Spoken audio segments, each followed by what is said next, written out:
It was recently announced that Darksiders 3 is scheduled for a 2018 release for the PC, PS4 and Xbox One. After the series was left in limbo for 5 years due to the bankruptcy of THQ and Vigil Games unable to find a new publisher, it was uncertain whether the Darksiders series would continue and whether we would take control of the other 2 remaining Horsemen, with War and Death being the first 2 playable characters. But on the 2nd of May of 2017, THQ Nordic, formerly known as Nordic Games, confirmed the 3rd entry is being developed by Gunfire Games, who are mainly conducted by former Vigil Game developers. This time around, we're put in the shoes, or heels shall I say, of Fury, the only female horseman of the apocalypse. Armed with a whip, she's tasked to restore the balance between good and evil by hunting down the 7 sins. There's little information about the story at this point, but based on the revealed trailer, it's safe to say Darksiders 3 takes place during War's imprisonment, as he was falsely accused of unleashing Armageddon,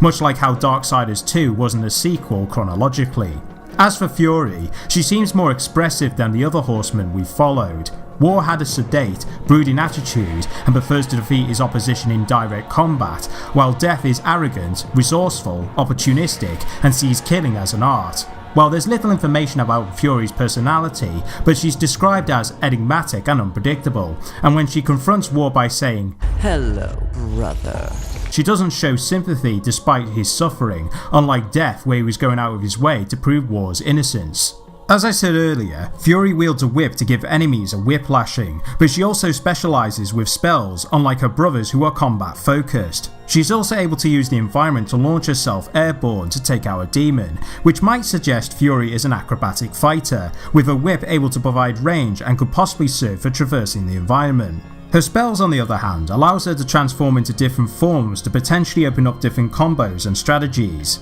It's debatable how this will function, but if I had to make a guess, I believe it would tie into a skill tree system, as players gain experience points which will allow access to new magic and combat skills, much like how its predecessor worked in Darksiders 2. The art direction seems to retain the cel-shaded art style from the previous games, but with it being both on PC and current gen consoles, I hope they take the aesthetics to the next level, not only in the graphical department but also providing a variety of environments to explore as well as fighting. It's uncertain whether Darksiders 3 might stick to linear level design or conform to an open world setting, which seems to be a common trend in the gaming industry, but according to the Darksiders 3 page on their website, it states, "Explore an open-ended, living, free-form game world in which Fury moves back and forth between environments to uncover secrets while advancing the story." Does this allude to being an open world experience with a level of backtracking? We'll have to wait for more info on this aspect, but with E3 2017 only a few weeks away,